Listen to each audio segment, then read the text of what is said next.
الحمد لله الذي كفى وسلام على عباده الذين اصطفى. ما بعد فقد قال الله تبارك وتعالى في القرآن المجيد والفرقان الحميد: أعوذ بالله من الشيطان الرجيم، بسم الله الرحمن الرحيم. وإن كنتم في ريب مما نزلنا على عبدنا فأتوا بسورة من مثله وادعوا شهداءكم من دون الله إن كنتم صادقين. ترجمہ سنیں، اگر تم کسی شک میں ہو اس کتاب کے بارے میں جو ہم نے اپنے خاص بندے پر نازل فرمائی، فَأْتُوا بِسُورَةٍ مِّن مِّثْلِهِ، تو اس کا ہم پلہ ایک ٹکڑا لے آؤ. وَادْعُوا شُهَدَاءَكُم مِّن دُونِ اللَّهِ، اور اللہ سے ورے جو تمہارے حمایتی ہے ان کو بھی بلا لو مدد کے لیے. ان کنتم صادقین، اگر تم سچے ہو.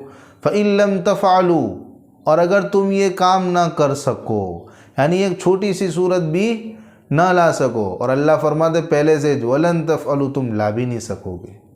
فَاتَّقُوا النَّارَ الَّتِي وَقُودُهَا النَّاسُ وَالْحِجَارَةُ، تو اس آگ سے بچنے کی فکر کرو کہ جس کا ایندھن لوگ اور پتھر بنیں گے. اعدت للکافرین، جو انکار کرنے والوں کے لیے تیار کی گئی. سامعین، گزشتہ آپ نے توحید کا پورا مضمون سنا کہ کیسے اللہ نے وحدانیت کو اور اپنی عبادت کرنے کو کیسے اللہ نے ثابت کیا، کہ کچھ ایسی چیزیں اللہ نے ذکر فرمائی کہ جو اللہ ہی کے ساتھ مخصوص ہے، اللہ کے سوا کوئی اور نہیں کر سکتا.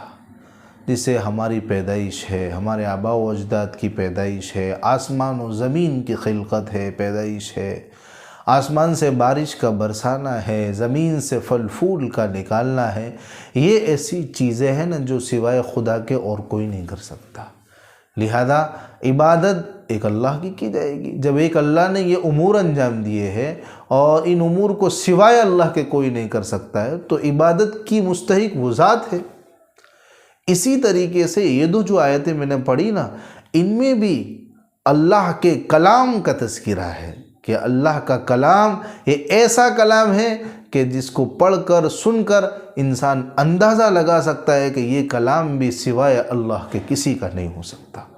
دنیا میں کسی مخلوق کا کلام ایسا کلام نہیں ہو سکتا. اللہ کے کلام کا مقابلہ نہیں، اللہ کے کلام کا کوئی توڑ نہیں، اللہ کے کلام کا کوئی مقابلہ نہیں. اور یہ کلام کس پہ نازل ہوا؟ یہ قرآن کس پہ نازل ہوا؟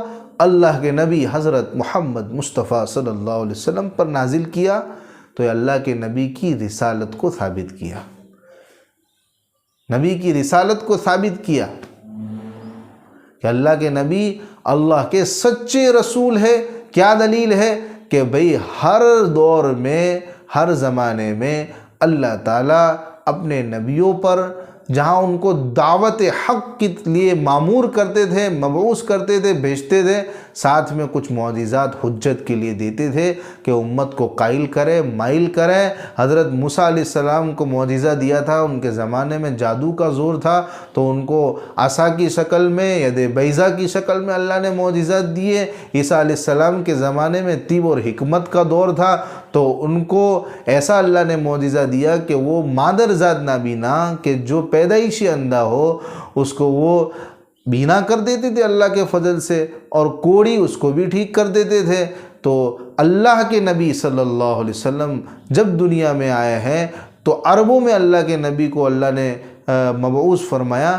ان کے زمانے میں فصاحت اور بلاغت کا بہت زور تھا.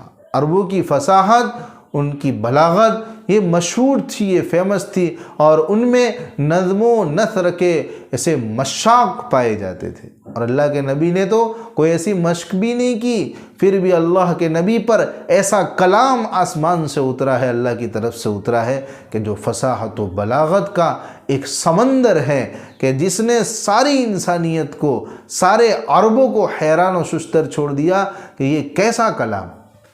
اور ان کو چیلنج کیا، ان کو چیلنج کیا. تو یہ معجزہ جو اللہ کے نبی پر اترا ہے نا قرآن کی شکل میں، ویسے تو بے شمار معجزے اترے ہیں، لیکن یہ اللہ کے نبی کا سب سے بڑا معجزہ ہے. ان کی رسالت کی دلیل ہے یہ قرآن. اور یہ ایسا معجزہ ہے کہ جو ہمارے نبی کے دنیا سے پردہ فرما جانے کے بعد بھی رہتی دنیا تک رہے گا۔ باقی سارے نبیوں کے معجزے، ان کی حیات ختم ہوئی، ان کی زندگی ختم ہوئی، وہ معجزے بھی ان کے ساتھ چلے گئے، لیکن قرآن ایک ایسا زندہ جاوید معجزہ ہے، ایسا زندہ جاوید معجزہ ہے جو ہمیشہ ہمیشہ عاجز کرے گا لوگوں کو۔ ایسا نہیں کہ اللہ کے نبی کے زمانے میں عرب کے بڑے بڑے فصحاء اور بلغاء اس کے سامنے گھٹنے ٹیک دیے، اللہ نے ان کو چیلنج کیا فَأْتُوا بِسُورَةٍ مِّن مِّثْلِهِ کہ اس کے جیسا ایک ٹکڑا لے آؤ، نہیں لا سکے، اور لانے کے اندر اپنے حمایتیوں کی، اپنے بتوں کی، سب کی مدد لے لو، حاضرین میں جو اہل علم و فن ہیں ان کی مدد لے کر بھی ایک ٹکڑا لا سکتے ہو تو لا دو۔ اگر تم اپنے دعوے میں سچے ہو کہ یہ مخلوق کا کلام ہے، اللہ کا کلام نہیں ہو سکتا ہے، تو لا دو، تم بھی انسان ہو، تم بھی یہ کام کر سکتے ہو۔ نہیں کر سکے فَإِن لَّمْ تَفْعَلُوا وَلَن تَفْعَلُوا، اللہ نے پہلے سے تم کر ہی نہیں سکتے، تمہاری مجال نہیں ہے۔ اگر نہ کر سکو تو پھر جہنم سے بچنے کا سامان کرو کہ جس کا ایندھن لوگ اور پتھر یعنی مورتیاں بنیں گے جو کافرین کے لیے تیار کی گئی۔ میں یہ کہہ رہا تھا کہ یہ ایسی عاجز کرنے والی کتاب ہے، یہ ایسا نہیں کہ خالی عربوں کو عاجز کر دیا، اس زمانے کے فصحاء اور بلغاء کو خالی عاجز کر دیا، رہتی دنیا تک ہمیشہ ہمیشہ کے لیے معجزہ والی کتاب رہے گی، عاجز کرے گی لوگوں کو۔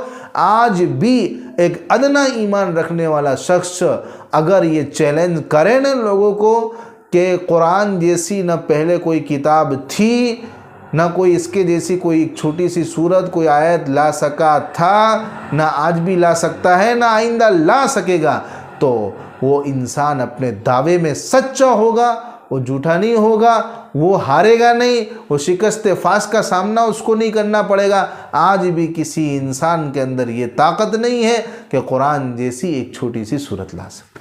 یہ معجزہ والی کتاب قرآن آج بھی اس کا معجزہ امت کے سامنے ہے، انسانیت کے سامنے ہے، آج تک کوئی نہیں لا سکا۔ یہ ہمارے نبی کے سچے رسول ہونے کی دلیل نہیں تو اور کیا ہے؟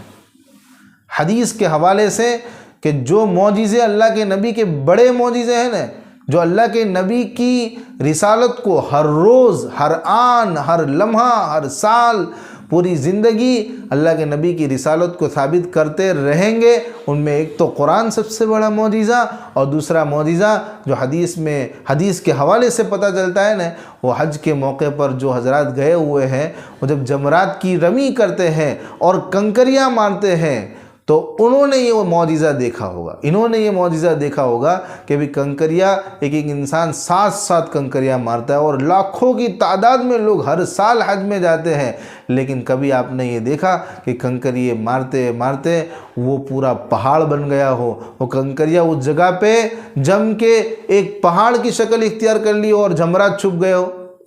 آج تک نہیں ہوا۔ نہ وہاں کوئی ایسا کنکریاں اٹھانے والا، صفائی کرنے والا کہ جو اس کو ہٹاتا ہو، نہیں ہوتا۔ یہ جو پورا مضمون بیان کیا نا، یہ ابو سعید خدری رضی اللہ تعالیٰ عنہ ان کے سوال کا خلاصہ ہے۔ انہوں نے اللہ کے نبی سے اس زمانے میں سوال کیا تھا کہ یہ ساری کنکریاں غائب کہاں ہو جاتی ہے؟ اتنے سارے لوگ سال بھر میں حج کرتے ہیں، اور ہر سال اتنے لوگ حج کرتے ہیں، اور سب لوگ 7 کنکریاں مارتے ہیں، اور ایک کنکری کو استعمال کر لینے کے بعد، مارنے کے بعد دوبارہ اس کا استعمال بھی ممنوع ہے۔ تو ہر ایک حاجی مزدلفہ سے نئی کنکری لے کر آتا ہے، تو یہ اتنی ساری کنکریاں سال بھر میں جمع ہو کے ٹیلا بن جانا چاہیے، اور کچھ سالوں میں تو وہ پہاڑ کی شکل اختیار کر لینا چاہیے، جمرات چھپ جانے چاہیے۔ یہ کنکریاں جاتی کہاں ہیں؟ غائب کہاں ہو جاتی ہے؟ کھلا ہوا معجزہ ہے نا۔ اللہ کے نبی صلی اللہ علیہ وسلم نے فرمایا تھا کہ جن کا حج جو قبول ہوتا ہے، اللہ کی طرف سے فرشتے مقرر ہے، ان کی کنکریوں کو وہ اٹھا لیتے ہیں، اور جن کا حج اللہ کی بارگاہ میں قبول نہیں ہوتا، ان کی کنکریاں یہیں رہ جاتی۔ آج کل گرچہ بتاتے ہیں لوگ کہ بھی کنکریاں اٹھانے والے لوگ رکھے ہیں، سب ایسا ہے، لیکن ایک طویل عرصہ، لمبی صدیاں گزر چکی ہے کہ جب کوئی صفائی کرنے والا، کوئی اس کو اٹھانے والا کچھ نہیں تھا، نہ پہاڑ کی شکل آج تک اختیار کری ہے، تو پھر یہ پتہ چلتا ہے کہ بھئی اللہ کے نبی سچے رسول ہے، انہوں نے یہ خبر دی ہے۔ خیر، وَإِن كُنتُم فِي رَيْبٍ مِّمَّا نَزَّلْنَا عَلَىٰ عَبْدِنَا فَأْتُوا بِسُورَةٍ مِّن مِّثْلِهِ وَادْعُوا شُهَدَاءَكُم مِّن دُونِ اللَّهِ إِن كُنتُم صَادِقِينَ فَإِن لَّمْ تَفْعَلُوا تم نہ کر سکو اور ہرگز تم نہیں کر سکو گے فَاتَّقُوا النَّارَ الَّتِي وَقُودُهَا النَّاسُ وَالْحِجَارَةُ تو اس آگ سے بچنے کا سامان پیدا کر لینا۔ قرآن کا انکار کرنے کے پاداش میں اب آخرت میں جلنا تو ہے ہی۔ قرآن کا انکار کریں گے، قرآن کو کتاب الہی نہیں مانو گے، اللہ کی کتاب نہیں مانو گے، اس کے احکامات کو نہیں مانیں گے، تو پھر دوسرا آپشن تو یہی ہے کہ بھی آگ سے بچنے کا سامان کر لینا کہ جس کا ایندھن لوگ یعنی انکار کرنے والے اور پتھر یعنی مورتیاں ہوگی، اعدت للکافرین جو جہنم تیار کی گئی ہے انکار کرنے والوں۔ اب آگے جو آیت ہے قرآن کا ایک مجاز ہے، اللہ کا ایک طریقہ ہے کہ جہاں کافرین کی ان کی بدبختی کا تذکرہ ہوتا ہے، ان کی سزاؤں کا تذکرہ ہوتا ہے، وہاں ایمان والوں کے لیے خوشخبری اور بشارتوں کا بھی اللہ تذکرہ کرتے ہیں۔ لیکن یاد رکھیے ایمان اور وَعَمِلُوا الصَّالِحَاتِ کی قید کے ساتھ وہ ساری بشارتیں ہوتی ہے۔ لہذا جو نیک نہیں ہے، ایمان والوں میں بے عمل ہے، عمل نہیں کرتے خالی ایمان والے، ان کو ہوشیار رہنا چاہیے۔ ابھی اللہ نے موقع دیا ہے، اس کو غنیمت سمجھ لے، پھر زندگی کب تمام ہو جاوے اور عمل کا موقع نہ ملے۔ میرے عزیزو، ایمان کے ساتھ زندگیوں میں عمل لاؤ تاکہ یہ بشارتیں ہم کو آخرت میں حاصل ہو۔ کیا 4 بشارتیں سنائی کہ جو ایمان والے ہیں، اللہ کو مانتے ہیں، اللہ کی کتاب کو اللہ کی کتاب مانتے ہیں، اس کے جو احکامات ہیں، جو فرمودات ہیں اللہ کے، ان کو اپنے سینے سے لگاتے اپنی زندگیوں میں لاتے ہیں، خیر نیک عمل کرتے ہیں، تو اللہ تعالیٰ ان کو 4 انعامات دیتے ہیں۔ پہلا انعام یہ دیں گے آخرت میں کہ ان کے لیے آخرت میں سدا بہار باغات ہے، باغیچے ہے۔ کیوں سدا بہار رہیں گے؟ ہمیشہ ہمیشہ سدا رہیں گے، بہار رہیں گے کہ ان کے نیچے سے نہریں جاری ہے، نہریں جاری ہے، لہذا وہ اچھا سا ماحول رہے گا، بالکل باغیچے تر و تازہ رہیں گے۔ اللہ ہم سب کو ایسے باغات نصیب فرماوے۔ کلما رزقوا منها من ثمرة رزقا قالوا هذا الذي رزقنا من قبل واتوا به متشابها۔ جنت میں اللہ ایمان والوں کو، عمل والوں کو دوسری نعمت یہ دیں گے کہ جب بھی وہ اس باغات سے کوئی پھل کھانے کے لیے دیے جائیں گے ان کو، تو وہ کہیں گے اللہ ابھی تو یہ پھل کھایا تھا، واپس سے یہ پھل دے دیا۔ یعنی ان کو ہر مرتبہ جو پھل مانگیں گے تو ملتا جلتا ملے گا، یعنی شکل سیم ہوگی۔ اس کا یہ مطلب نہیں کہ ذائقہ بھی سیم ہوگا۔ ایمان والے نے، عمل والے نے، جنتی نے اللہ سے آم مانگا، اللہ آم دے دے، اللہ نے امرود دیا، اس نے کھایا، اللہ تو امرود کھایا، آم دے دو، اللہ پھر وہ امرود کی شکل والا پھل دیں گے، اللہ یہ تو ابھی تو کھایا میں نے، ارے بندے کھا تو صحیح، وہ کاٹے گا کھائے گا تو آم کا مزہ ہوگا، واہ واہ کتنا مزہ آئے گا، شکل پھلوں کی سیم ملتی جلتی ہوگی، لیکن اللہ تو وہ قدرت کے مالک ہے کہ سیم شکل کے اندر بھی ذائقہ چینج کر دے، اللہ سب کچھ کر سکتے۔ خیر اللہ ایک دوسرا انعام ایمان والوں کو، جنتیوں کو یہ دیں گے۔ تیسرا دیں گے وَلَهُمْ فِيهَا أَزْوَاجٌ مُطَهَّرَةٌ، ان کے لیے جنت میں پاکیزہ بیویاں ہوگی۔ دنیا کی بھی بیویاں، عورتیں جو نیک ہوگی، اگر ان کی مقدر میں جنت ہوگی تو اللہ ان کی معیت بھی ہمیں دیں گے، ان کی معیت بھی نصیب کریں گے۔ اللہ ہم سب کو ہماری بیویوں کے ساتھ جنت عطا فرماوے، اور حوروں کا بھی انتظام ہوگا۔ کتنی خوبصورت ہو رہی ہوگی، آلائشوں سے پاک، گندگیوں سے پاک، اللہ ایسی حوریں جنت میں اہل جنت کو عطا فرمائیں گے۔ اور ایک چوتھا انعام جو زبردست انعام ہے، وَهُمْ فِيهَا خَالِدُونَ، یعنی جنت میں چلے گئے تو جنت کبھی چھینی نہیں جائے گی، جنت سے کبھی دھکے دے کر نکالے نہیں جائیں گے۔ جنت کی نعمتیں یہ لازوال نعمتیں ہوگی، ایسا نہیں کہ عارضی نعمتیں دنیا کی طرح۔ دنیا میں تو یہ ایک ڈر لگا رہتا ہے، خوف لگا رہتا ہے کہ کب کون سی نعمت چھین جاوے، آج میں مالدار ہوں کل میں مالدار رہوں باقی رہوں، اس کا کوئی بھروسہ نہیں۔ آج میں فقیر ہوں، کل اللہ 6 دن بھی دکھا سکتا ہے، میرے لیے آج خوشی کا ماحول ہے، کل غم کا ماحول دنیا میں ہو جائے گا۔ لیکن جنت میں یہ چیزیں نہیں ہیں، جنت ہمیشہ ہمیشہ کی جنت، وہاں کی راحتیں ہمیشہ ہمیشہ کی، وہاں کی نعمتیں دائمی نعمتیں۔ اللہ ہم سب کو دائمی جنت کی دائمی نعمتیں عطا فرماوے اور دخول اولی نصیب فرماوے۔ اب آخر میں ایک اور آیت کر لیتے مختصر، ان اللہ لا یستحی ان یضرب مثلا ما بعوضۃ فما فوقها۔ ہاں، جب ان کافروں نے دیکھا اور یہ لوگ فصاحت و بلاغت کے شہسوار لوگ جو اپنے آپ کو فصاحت و بلاغت کا شہسوار سمجھتے تھے، وہ قرآن جیسی ایک چھوٹی سی صورت، ایک چھوٹا سا ٹکڑا نہیں لا سکے، عاجز ہو کر بیٹھ گئے، تو اب کیا کرا؟ انہوں نے قرآن میں فیہ نکالنا شروع کیا، قرآن میں کیڑے نکالنا شروع کیا کہ بھی اللہ اتنی عظیم المرتبہ ذات ہے، اس کے قرآن میں یہ مچھر کا تذکرہ، مکڑی کا تذکرہ، ایسی حقیر چیزوں کا تذکرہ اتنی عالی ذات اپنی کتاب میں کیسے کر سکتی ہے؟ لہذا یہ اللہ کا کلام نہیں ہو سکتا، یہ تو مخلوق کا کلام۔ اب ایسی اعتراضات بیجا اعتراضات انہوں نے شروع کر دیے، تو اللہ نے صاف فرما دیا کہ اللہ نہیں شرماتے یہ کہ مچھر کی مثال بیان کرے، اور اس سے بھی اوپر، یعنی جس کو تم حقیر سمجھتے ہو مچھر سے، اس سے بھی اگر حقارت میں کوئی اور چیز ہو سکتی ہے، نہیں مچھر کا پر، اس کی بھی اگر مثال بیان کرنی پڑے تو اللہ نہیں شرماتے، اس لیے کہ مضمون جو ہوتا ہے نا، مثال جو بیان کی جاتی ہے وہ مضمون کے اعتبار سے بیان کی۔ مثال بیان کرنے میں بیان کرنے والے متکلم، مثال دینے والے کی حیثیت نہیں دیکھی جاتی، جس کی مثال بیان کی جا رہی ہے اس کی حیثیت کو مد نظر رکھا جاتا ہے۔ اگر مورتیوں کی بے بسی کو بیان کرنا ہو تو اس کے لیے مچھر کی مثال تو شوٹ کرتی ہے، تو اس میں کیا حرج ہے؟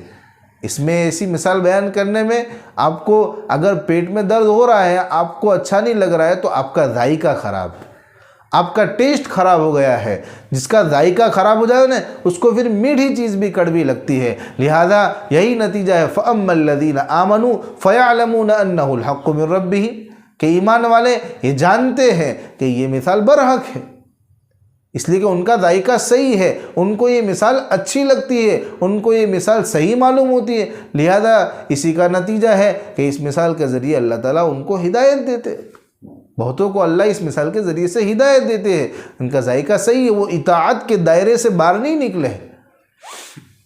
اور وَأَمَّا الَّذِينَ كَفَرُوا فَيَقُولُونَ مَاذَا أَرَادَ اللَّهُ بِهَذَا مَثَلًا، اور جو انکار کرتے ہیں اللہ کا، قرآن کا، اطاعت کے دائرے سے باہر نکل جاتے ہیں، ان کا ذائقہ ٹیسٹ خراب ہو چکا ہوتا ہے، تو پھر ان کو یہ مثال میں کچھ کمی نظر آتی ہے کہ اللہ نے اس مثال کو کیوں بیان کیا، اس سے کیا مطلب ہے، کیا چاہت ہے اللہ کی، پھر وہ کیڑے نکالنا شروع کرتے، بیجا اعتراضات کرتے ہیں۔ یضل به کثیرا ویہدی به کثیرا، اس مثال کے ذریعے بہتوں کو اللہ گمراہ کرتے اور بہتوں کو اللہ ہدایت دے دیتے ہیں، اور گمراہ کبھی جو حد اطاعت سے نکل جاتا ہے وہ اس مثال کے ذریعے پھر گمراہ ہوتا ہے، اللہ گمراہ کرتے ہیں۔ اللہ تعالی ہم سب کو صحیح عقل سلیم عطا فرماوے، تا موت ایمان پر قائم دائم رہنے کی توفیق عطا فرماوے۔ میرے عزیزو، دو اخیر میں جو تفسیر آپ کے سامنے پیش کی گئی، وہ توحید اور رسالت کے مضمون کو بیان کیا گیا ہے، اس کو سننا اور سمجھنا چاہیے۔ یہ ہمارے بڑے دو دین کے ستون ہیں۔ اللہ ہمیں توحید کی بھی صحیح سمجھ عطا فرماوے اور رسالت کی بھی صحیح سمجھ عطا فرماوے۔ اللہ تعالی ہم سب کو موت کے وقت کلمہ لا الہ الا اللہ محمد الرسول اللہ صلی اللہ علیہ وسلم نصیب فرماوے، کلمے کے ساتھ دنیا سے رخصت ہونا نصیب فرماوے، اور دنیا میں جیتے جی توحید اور رسالت کے جو مقاصد ہے اس کے ساتھ ہمیں جینے کی توفیق عطا فرماوے۔ اللہ تعالیٰ سے دعا کرے اللہ تعالیٰ ہمارے اس درس کو قبول فرماوے اور اس کو خوب عام و تام کرے، اس کو شیئر کرے، انشاءاللہ خوب اس کا فائدہ ہوگا، اور آگے انشاءاللہ اور بھی مضامین ہیں وہ ہم آگے بیان کریں گے۔ دعا کی درخواست کے ساتھ الوداع لیتے ہیں۔ السلام علیکم ورحمۃ اللہ وبرکاتہ۔